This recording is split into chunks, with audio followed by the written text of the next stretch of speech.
We're drawing nearer to the draft, so I'll give my favorite players that I think the Jazz can get at 10 at different positions on the basketball court and why I prefer them coming up next on Locked On Jazz.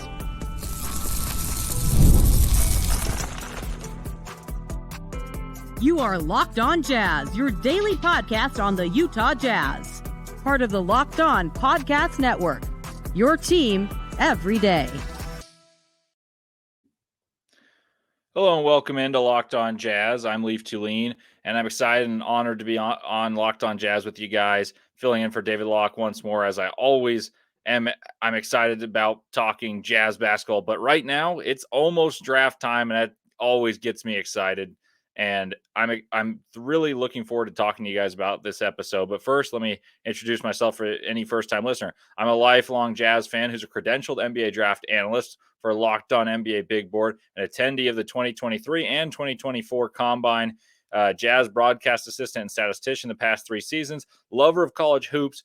So I'll give you some of those geeky numbers you're accustomed to with David Locke, but also I'll bring a unique perspective as a college hoops fan who can give you in-depth analysis on these players that could be on the Jazz next season, and I'll make you as knowledgeable as possible about the prospects that the Jazz could be picking. That's what this episode's all about. So thank you guys for making Locked On Jazz your first listen each and every day. And remember, Locked On Jazz is available on all platforms, including YouTube at Locked On Jazz, where the best way to help us grow is comment anything below. Today's question is, I haven't written out the question, but basically, which of the players that I give the pitch for is your favorite for the Jazz to take?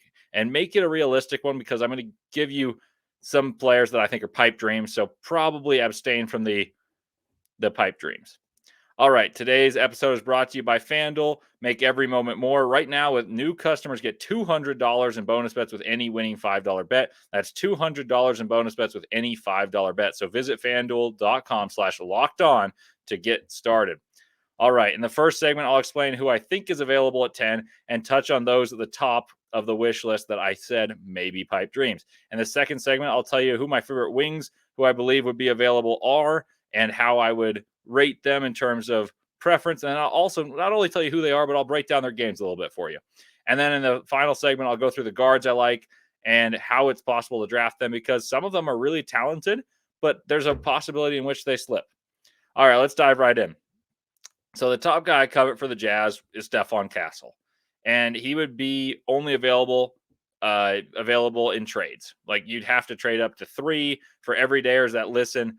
I talked about a trade in which the Jazz would trade up to 3 for Walker Kessler and 10 for number 3, and he would be the guy I would take. And I'd only make that trade if he is there. So much so, he's the type I would only trade up if he's there at 3 and not already taken. Like, I would want to make that trade on draft night, even though that's not always possible. I believe in his upside more than I do the top end of Reese Sachet, who's assumed to go 1 or 2. I like Castle more than Sarr. I like him more than Klingon as well. I think Castle is safe, but boasts the upside, as well as opposed to Reese Sachet. I think he doesn't have potential in Reese Sachet, and I think Castle does have potential. Reese Sachet is a straight line driver who's not particularly quick, shoots pretty well, but not sensationally well, as an adequate athlete. Alexander Sarr does not wow me. I think there are guys in front of our eyes who are good, but you contextualize versions of what we kind of almost want Sarr to be. And those are like, I don't think he's close to Chet Holmgren, and Chet Holmgren's not an actual star. He's more of a star in his role. And he could be an all-star, but Chet's not the star on his team. Jaren Jackson Jr. has been an all-star. I think that's still a rich comparison for Sarr, and he's not the athlete that Jonathan Isaac is. So maybe Mobley's the closest. Mobley's a 16-8 guy through 3 years, who I thought was a better prospect coming in and might be better at the 5 than he is the 4. And people were saying maybe Sarr wants to be a 4. So that's interesting. Klingon to me maxes out at Roy Hibbert. None of those guys move the needle as much as Castle does. So he's the pipe dream. Castle, to me, has the developmental pieces in order to be someone who can score inside and out, play top-end defense. And I even had a friend recently say he sees him as a Shai Gilgeous-Alexander. And he doesn't say it's necessarily a one-to-one, but it's basically that Shai Gilgeous-Alexander wasn't forced to be the man right away, but had time to develop his arsenal, be an effective player while youthful in his career with the Clippers, and early on with the with the Thunder, and then he just took this step because he was not forced to do so, and he had all these traits. He's kind of got a herky-jerky game, and he gets to spots without incredible athleticism. He got an okay shot coming out of Kentucky. It's turned into an excellent shot. And then there's just these traits that you see in players and who are really good defenders, know how to play with and without the ball. And I'm not saying I 100% agree, but I see the pathway to stardom being possible for Castle in a draft that I don't think the pathway for stardom is all that possible for so many. Now, some people ask me because I've been outspoken about Rob Dillingham and Reed Shepherd, whose stocks appear to be trending in opposite directions. I see Rob Dillingham as a top or second option who scores with ease and creates for others as well, but is terrible on defense, and he's hunted for it. But when asked about all-star potential, the upside of being a poor man's Trae Young, or maybe close to a Darius Garland in this class, you probably sign up for it. Or maybe an extreme would be like Isaiah Thomas. I saw someone on Twitter said that Isaiah Thomas role as a scorer on a good team, which is built very well, but that team has limitations if Isaiah Thomas is one of your top players. Dillingham's falling, but I wanted to say that he's a number 1 or a 2 option, and that's why I say he's the better prospect. He's falling, so it's possible that the Jazz could get him, but I don't think the Jazz take him because the Jazz are putting forth a concerted effort to get bigger and more versatile, and he limits versatility despite that ability to score basketball that is very rare. Now, then there's a lot of Jazz fans, maybe a faction of which really like Reed Shepherd. Reed Shepherd and Rob Dillingham are often spoken about in the same breath, but it seems more Jazz fans like Shepherd than Dillingham. I think Shepherd has a chance to be on a championship team more than Rob Dillingham, but there's a huge but in this. I only see that because I see him as a rotation player, a la a scaled-up version of Peyton Pritchard. Pritchard was an All-American as a senior. Reed Shepherd's a really good player as a freshman. He's younger, but you don't take a Peyton Pritchard, maybe even if he's a younger version, maybe a little scaled up. And Pritchard to me was more of a natural point guard than Shepherd. Anyway, you don't take it that high over the talent that I foresee from Dillingham as a scorer who can give you 18 to 20 right away. Whereas I think Shepherd's maybe a 5th man or a 6th man on a team. And what I mean by 5th man is a 5th starter. So, but you guys get my point. He's the 5th or 6th best player on a championship team. That's more likely than Rob Dillingham winning a championship as the option 1 or 2.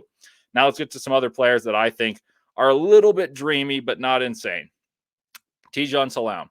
I believe he'll be gone by 8, which is the San Antonio Spurs pick. He's French. Maybe that's the title Wembanyama, but I also think he could be gone before that. Salaam, I think, is very, very, very good. He's got all these tools, and you're looking for tools and attributes that will help you win in the long term. None of these guys are going to turn the franchise around immediately. Even the best player in this class likely won't have this transcendent effect that you could see. Like Wembanyama, for instance, was unbelievable, did not win very much. Like the San Antonio Spurs were bad, partially because I think they were trying to be bad. And so even when Wembanyama was lifting them to new heights, they still weren't winning. But I just want to preface that there was they were bad and they did have a generational talent. I don't see a generational talent. So none of these guys are moving it. So maybe you don't go for tools and attributes more than you do immediate production. Then there's Cody Williams. My hunch is he's taken before number 10. That's just my hunch. Even though in a lot of drafts, maybe some boards, he's not quite there. I just don't think teams are going to pass up on a 6'8" playmaking wing whose brother is a blooming star in the NBA. But those are 2 of my favorites. Probably my 2 favorites as we speak right now that I think are likely to be around where the Jazz pick and maybe best case scenario. So I'll break down their games and how they could fall to the Jazz or who else is there if they do not. But first, let me tell you a little bit about eBay Motors. All righty. Passion, drive, and patience. The formula for winning championships is also what keeps your ride or die alive. eBay Motors has everything you need to maintain your vehicle and level it up to peak performance. Superchargers, roof racks, exhaust kits, LED headlights, and more. Whether you're into speed, power, or style, eBay Motors has you covered. With over 122 million parts for your number 1 ride or die, you'll always find exactly what you're looking for. And with eBay Guaranteed Fit, your part is guaranteed to fit your ride every time or your money back. Because with eBay Motors, you're burning rubber, not cash. With all the parts you need at the prices you want, it's easy to make your car the MVP and bring home huge wins. Keep your ride or die alive at ebaymotors.com. Eligible items only. Exclusions apply. eBay Guaranteed Fit only available to U.S. customers. Also, I want to tell you guys about Intercap Lending. Intercap Lending, if you guys listen to Locked On Jazz, you guys know all about them. Intercap is one of the largest independent lending companies around. They're hyper responsive, embrace change at an incredible level. The landscape of Utah has changed. How people purchase stuff different. Everything stays at the highest level of Intercap. They have excellent borrower experience, plenty of testimonials saying that. They're a direct issuer. And you may think, oh, this must be a small little thing that's local to Utah because they're that great. Well, no, they're in 44 states, and all of the states review just as positively as Utah does. They make you feel like they're small and a homely place because they're just that good, but they are just about nationwide. You can service your own loan. You can do it that way. They also start and continue long-term relationships that are really great for the consumers. They treat you better than anyone else, and the consumer customer relationship is sensational. Steve Carter's our own personal loan officer on Locked On Jazz, so make sure to call him at 385-800-8528. That's 385-800-8528. So make sure to tell him you're on Locked On and get the corporate discount. Intercap Lending, NMLS number 190465. So for more information, visit intercaplending.com. Welcome back. I'm Leif Thulin, and you're watching a lot of sports if you're listening to this podcast. So let me ask, are you guys watching Fox Sports or ESPN on your TV all day, and then you have to turn down the volume with all that shouting? So make the switch to Locked On Sports today, a free 24/7 sports streaming channel programmed for you every day to bring you the biggest stories without all the screaming. Locked On Sports Today brings you can't-miss analysis, opinions, and news streaming 24/7 on YouTube or on the free Amazon Fire TV channels app, part of the Locked On Podcast Network, your team every day. All right, so welcome back to Locked On Jazz. I just read through a lot of names in the previous segment about who I think's available. I talked about the deficiencies of some of the top guys. I talked about a few players that could fall. And then I got to the meat and potatoes of the wings. Everyone on Jazz Twitter knows that the Jazz want wings. That's probably because a couple of years ago, the Jazz had two diminutive guards, and it was proven it didn't work. Even though they were excellent, Donovan Mitchell and Mike Conley, great backcourt, didn't win a championship. So what's the way to win championships? The Celtics just did it. The big wings that play two ways and are versatile. So who are those guys in this draft that the Jazz can get? And why aren't they going higher? Well, there's deficiencies in a lot of these guys. But let's introduce you to a few of them. Let's start with Tidjane Salaam.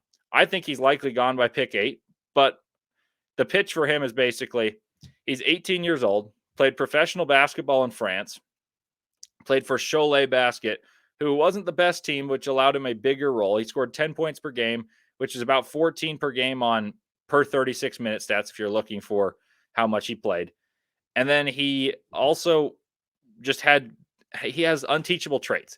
He's got big, long arms that aren't just thin and slender. He's got big, kind of thicker legs that you want to see a prospect have the ability to put on weight, put on muscle, and grow, but he's not a string bean right now. He's 6'8", 6'9", with about 207 to 210 pounds. And what he does really, really well is he runs the floor like a deer. He plays like his hair's on fire, always working hard. And then there's the fact that you'd be like, oh, he's probably not very skilled. Is he raw? Yes. But is there refined skill? Absolutely. He puts the ball on the floor okay.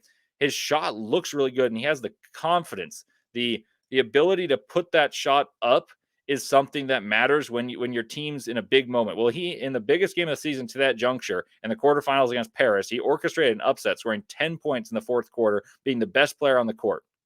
And that's a really good league. And it was an underdog story, and the best player on the court was an 18-year-old who had 10 straight points, putbacks, 3 balls, coming off screens, shooting threes, head fake, getting to the rack, rebounding, defending good players, did it all. He's one of the toolsiest players in this class. Is he going to give you immediate reward? Probably not, but I don't think he's also that far away like some other players that are drafted just for the raw tools. So that's an introduction to Tidjane Salaam. If he were there at 10, I would be pretty shocked, and I would jog to the podium. It's not a sprint to the podium one, but I would jog to the podium. Now there's Cody Williams. I think he's gone, but I say that with less belief than I did about Tidjane Salaam likely being gone for the Jazz at number 10. Cody Williams, I think, is gone because he played varying roles at Colorado, demonstrated some touch shooting the ball despite low volume, which I think is a really good indicator for how well you shoot the ball, is how much you shoot it, how much your team has confidence in you to shoot the basketball. He's tall, can handle the ball, can score in different areas of the basketball court, shoots floaters, gets to the rim, has length, defended different positions. He's considered a good defender, and he didn't impress the combine agility drills, but he is 6'8" and long, growing into his body. He's weighing about 185 pounds right now and said he wants to get up to about 200, but he said he doesn't know exactly what's going to work for him. He's a very well-spoken kid who has an older brother who's a blooming star in Jalen Williams of Oklahoma City from Santa Clara. I don't think they're exactly the same prospects. So if you're looking for a comparison, I don't think it's that. Maybe if you're old enough, which is well beyond my years, maybe he's Jalen Rose-esque, the one that was in Indiana, was scoring about 20 per game for the Pacers and plays kind of an old school game compared to right now of shooting mid-range jump shots, creating for others as a supplementary ball handler. Not quite the point guard that you think traditionally right now, but Jalen Rose was the facilitator for those teams that were in the era of when I was born. But right now, Jalen Rose, played in that era. Cody Williams, Jalen Williams' brother, Cody Williams has this ability to create for others and attack matchups. You had a vote of confidence on a team in Colorado that was quite good, made a run in the NCAA tournament, eventually falling to Marquette. They played a style where they had two players that were all conference. Tristan Da Silva is likely to be a top 20 pick, and KJ Simpson probably like a top 40 pick. Both were all conference, had the ball in their hands, and yet when they wanted mismatches to exploit, it was often in Cody Williams' hands. That's a leap of faith. I know that he's talked about it being available at 10. My guess is he won't fall that far because there's too many traits to like, and the deficiencies aren't as glaring. Like his shot, even though it didn't look good at the combine, and I saw it, I was unimpressed by that facet. He did shoot 40+% from three on low volume. Matas Buzelis' shot is far worse off. Ron Holland's shot far worse off. So I think his deficiencies are the least glaring, and I think he ends up going. Who could take him, you may ask? That's a great question.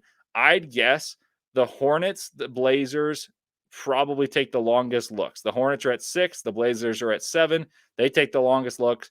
And maybe the Pistons at 8. Or sorry, at 5. The Spurs, I don't think, would take him at 8. It seems like they want either a guard, whether it be Nikola Topic, Rob Dillingham, or maybe they want Tijon Salaun, pair of Frenchmen with Victor Wembanyama. Depends what they do at their 4th pick and who's picked 4th. So that's why the Spurs are a wild card. The Hornets could go for a long, slender wing. I don't think they take him because they have Brandon Miller. They have LaMelo Ball. They have some of these young pieces.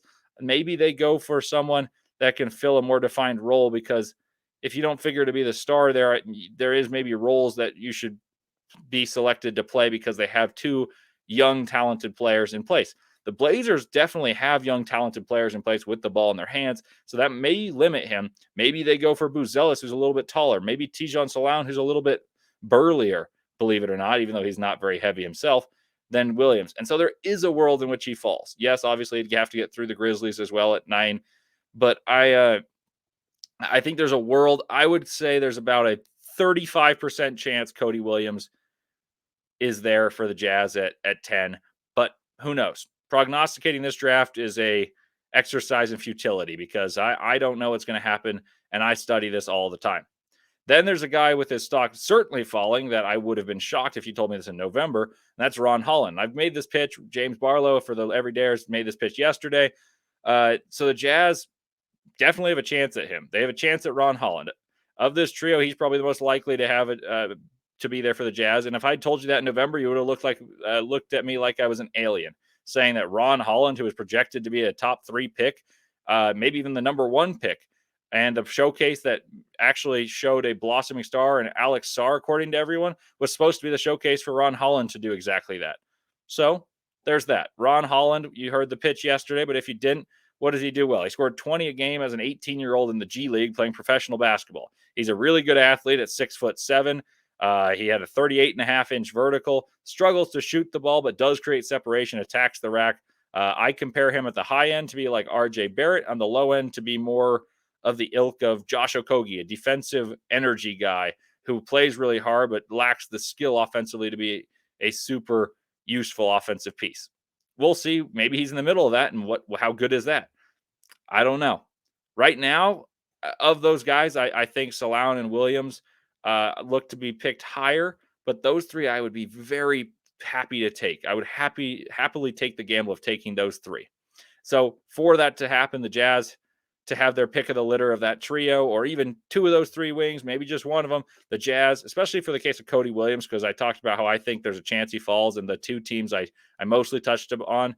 The Pistons, I don't know what they're going to do at 5, but maybe they're the team that snags him. I don't know, but 6 and 8, at least I can see 6 and 7. I should say, at least I see a way he doesn't get picked there.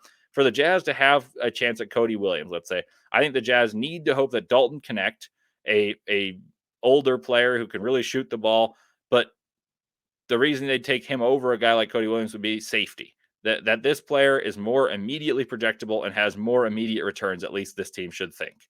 Maybe a guy like Devin Carter rises, meaning teams attempt to draft safely, take the more immediately projectable players a la Jaime Jaquez or a la Brandon Podziemski of last year. Maybe even if you go a little further back, Christian Brown was picked 21st after playing 3 years at Kansas and made immediate playing time, not a ton, but some of it in the NBA Finals for Denver that year, and then played a ton this year after losing Bruce Brown.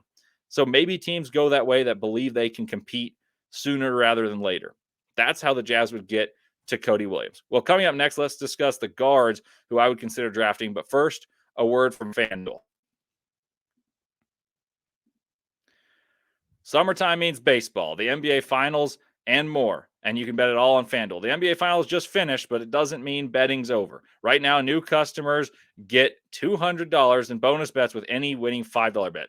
Yeah, you heard that right. That's $200 you can use to bet everything from the Finals MVP, which was Jaylen Brown. You could do it for baseball, who's going to win each game, to who's going to hit one out of the park. Could it be my guy Rafael Devers, who earlier this year hit 6 home runs in hit a home run in 6 consecutive games? That's never been done before. Could you take a swing at Devers and see if he can take a swing to hit it out of Fenway? That's one I'd recommend. Visit FanDuel.com/lockedon and add a big win to your summer bucket list. FanDuel, America's #1 sportsbook.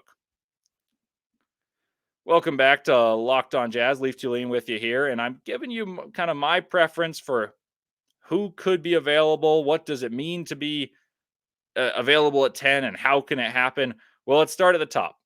I talked about Rob Dillingham at the top. I think he's a #1 option on a team that probably doesn't fare that well. And that's not a slight to Dillingham. It's just there's not very many small guards that have the enormous ability and capacity to score and lead a team to the promised land while being deficient on one side of the basketball.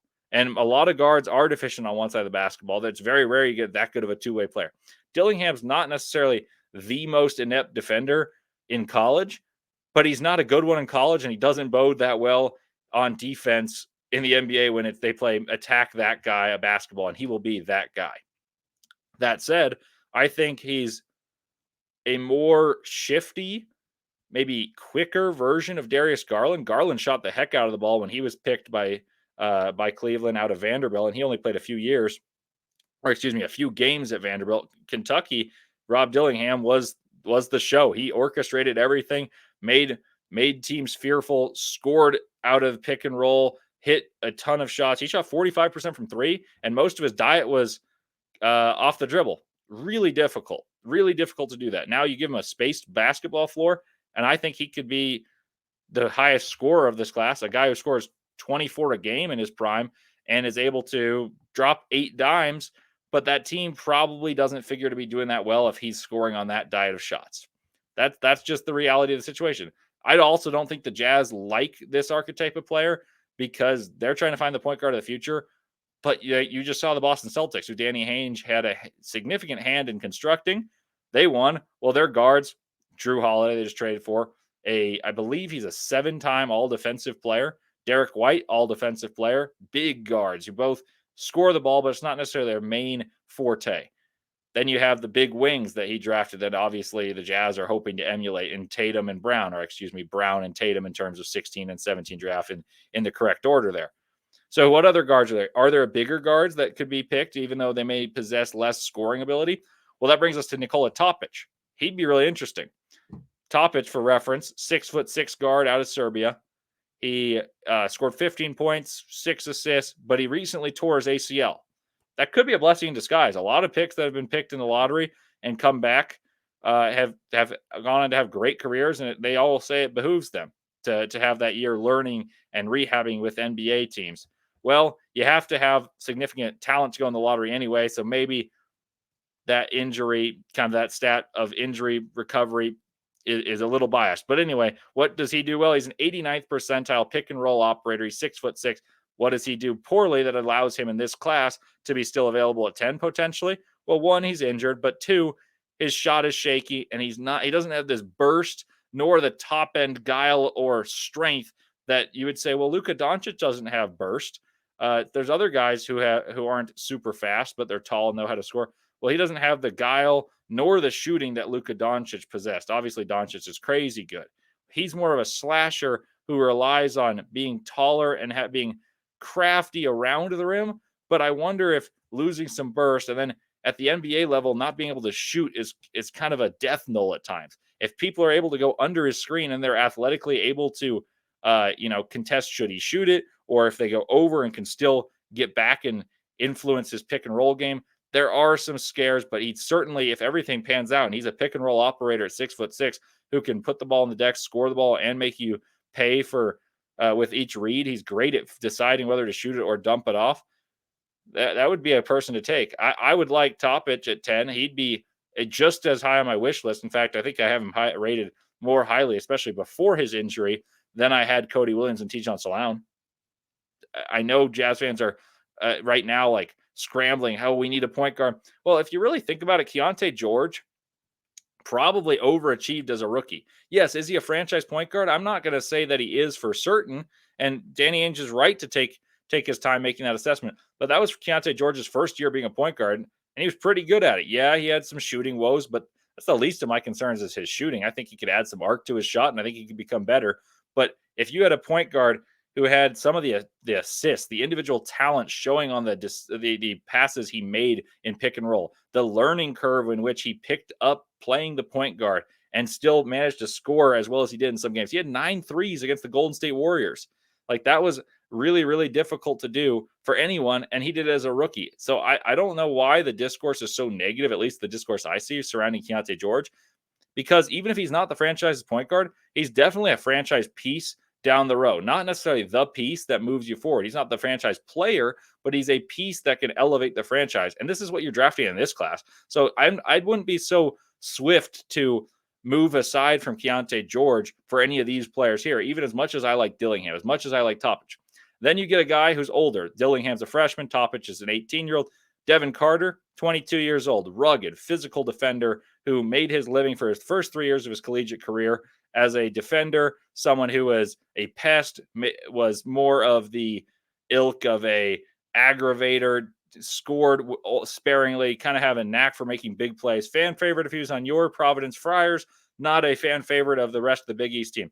Well, his senior year, or I guess his redshirt junior year, Devin Carter scored 20 points per game, collected 9 rebounds per game, was an all-defensive player on Providence, and figures to be a lottery pick because of the sheer production with which he was able to play at Providence and take different roles. I know there's some smoke building that the Jazz like him.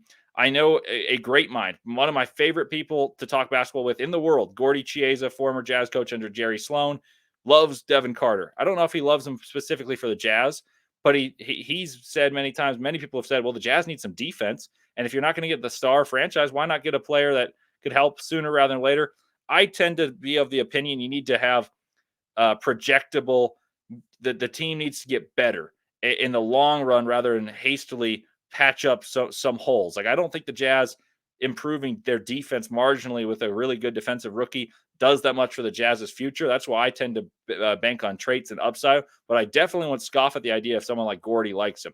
The reason I'm hesitant about Carter, he's had only 1 year of a good shooting season. Carter had a 39% three-point percentage the last season he played, and it was on high volume, and he shot him off the dribble. He shot him from deep, but years prior, did not shoot well. Players that are similar to that, who shot poorly in previous years and previous stops, who were good defenders, Davion Mitchell. Davion Mitchell shot 45% at Baylor in his showcase season, in which he ended up getting the 9th pick after winning the national championship. Well, before that, I think he was a 29% shooter. It turns out the 29% shooter at Baylor the year before that and Auburn before that even were probably more true and closer to what he would be in the NBA than what he showed at 45%. He wasn't able to stay on the court offensively, and now he's kind of a searching for a home.